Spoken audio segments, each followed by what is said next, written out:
Welcome to JenPenCreations. I'm Jen. Today, I want to talk about self-care. Now, this term is a term that gets thrown around a lot. So let's start with what it actually is, how we're supposed to be using it, and how it can get toxic real fast. I also have some experiences of my own with self-care and toxic self-care and some issues with toxic positivity. I mean, sometimes you don't think, how can being so positive all the time be toxic? But we're going to talk about that and self-care. So stay with me and I'll get right to it.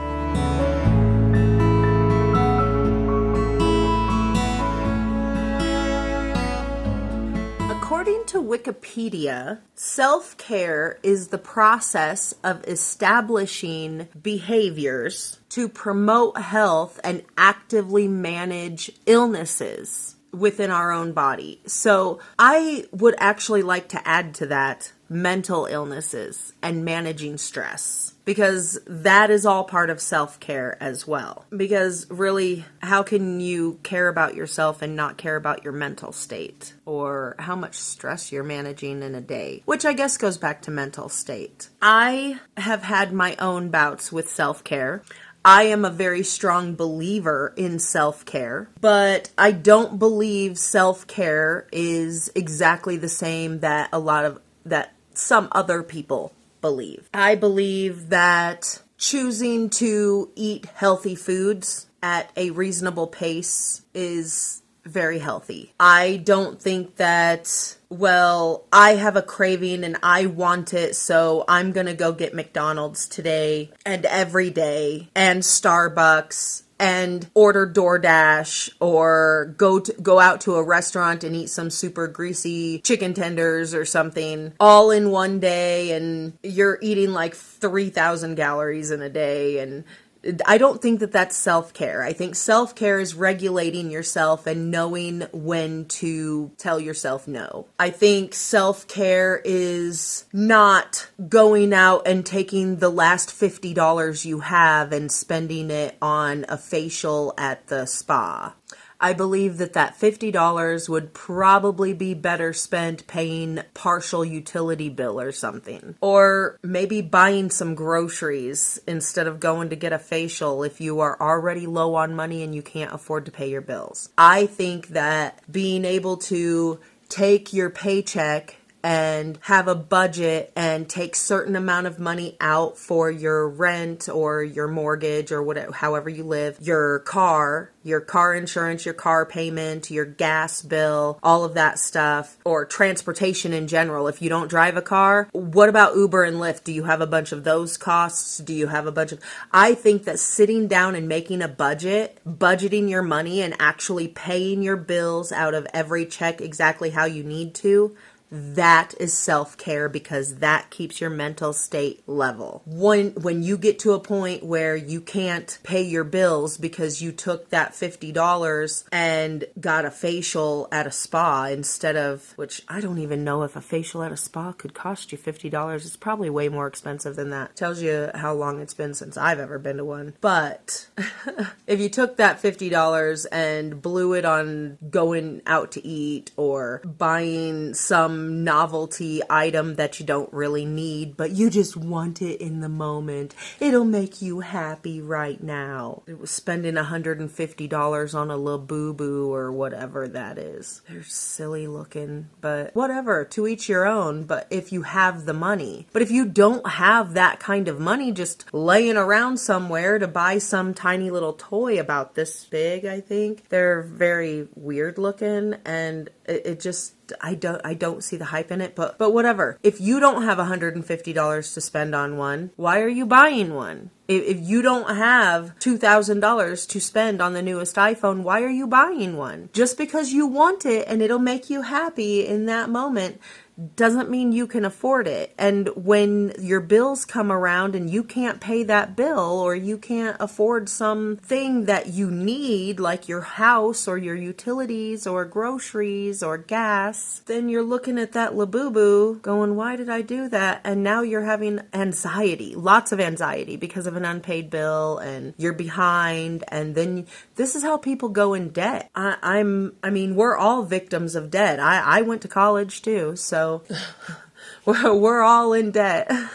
And you don't need any more stress on top of it. Stop putting yourself farther there. Or that is all part of self-care. Now, self-care can fall down a pretty dark hole sometimes if you get too into it. Kind of like, I would rather spend this $150 on a Labubu than pay my utility bill. And then the utilities come around and now you're full of anxiety and stress and your mental state goes down the hill, which means most likely that wasn't self-care. Because if you cared about yourself, you would have thought about your future self and the anxiety you were causing yourself. It's like overeating. You know, you go to Thanksgiving. Thanksgiving's coming up, okay? We all kind of need to sit down and rethink our overeating, because man, is Thanksgiving awesome. There is so much yummy food. Personally, at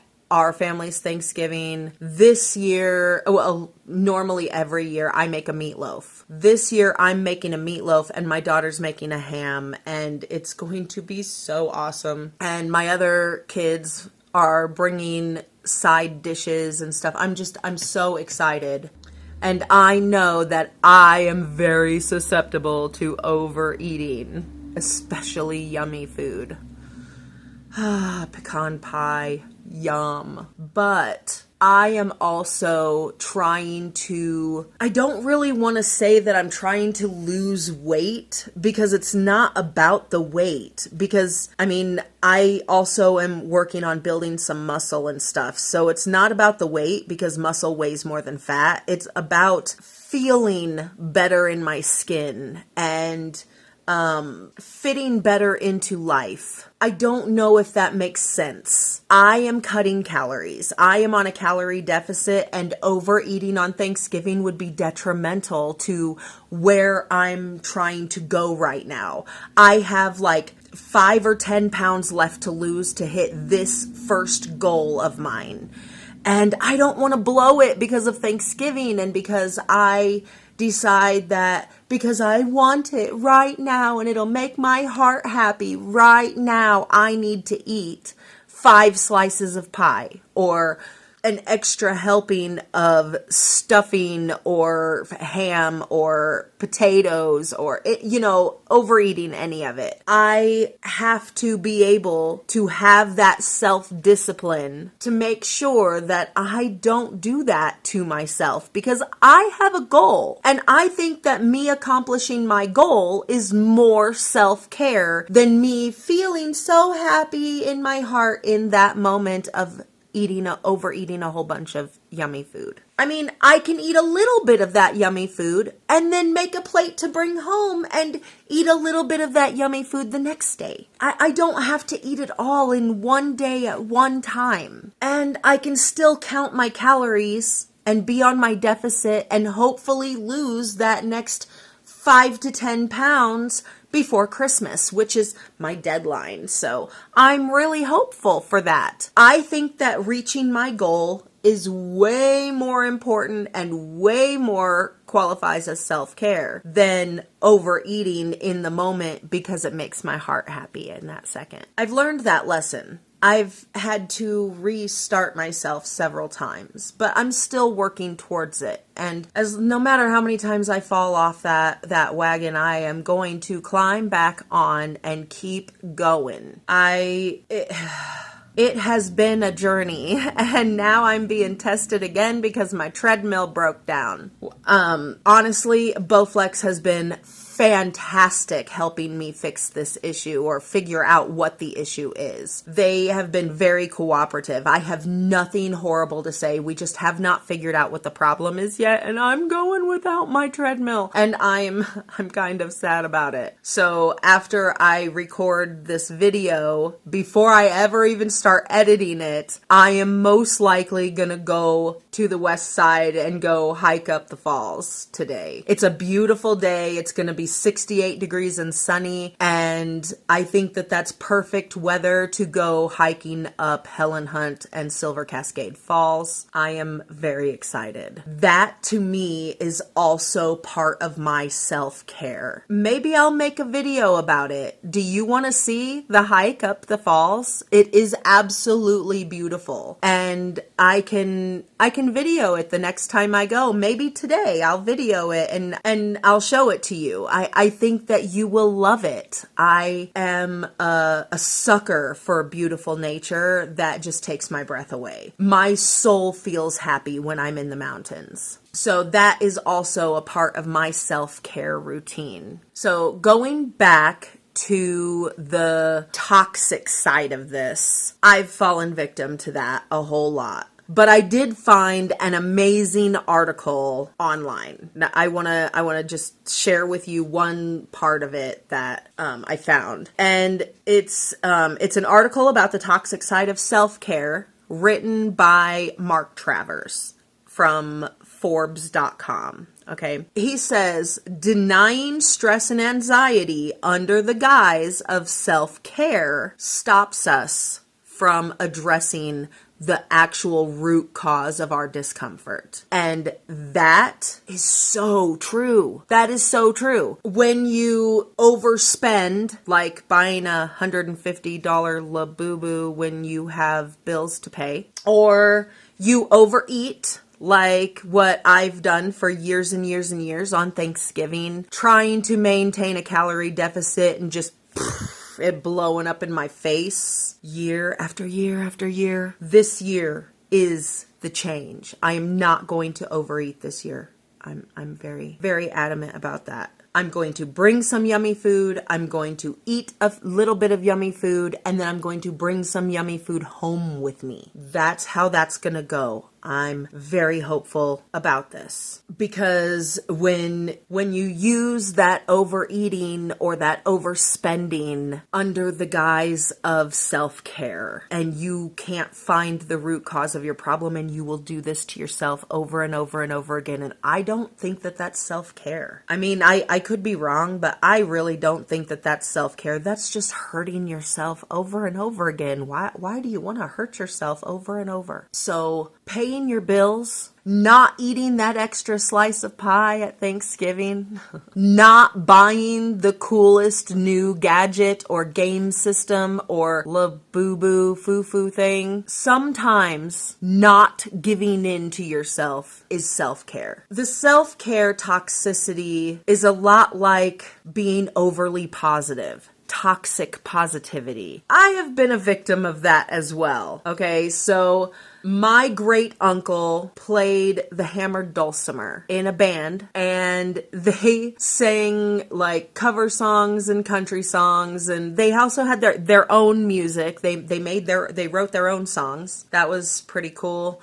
But one of my favorite songs that my great uncle would play was Keep on the Sunny Side. And I had tried my whole life to live like that, to just keep on the sunny side. It doesn't matter if bad things happen to you. You have to be happy about it. There's a silver lining out there somewhere. And honestly, to tell you the truth, I have a hard time not believing that. I still believe that there is a silver lining to things. And sometimes bad things happen or things get taken away from us so that God can give us good things.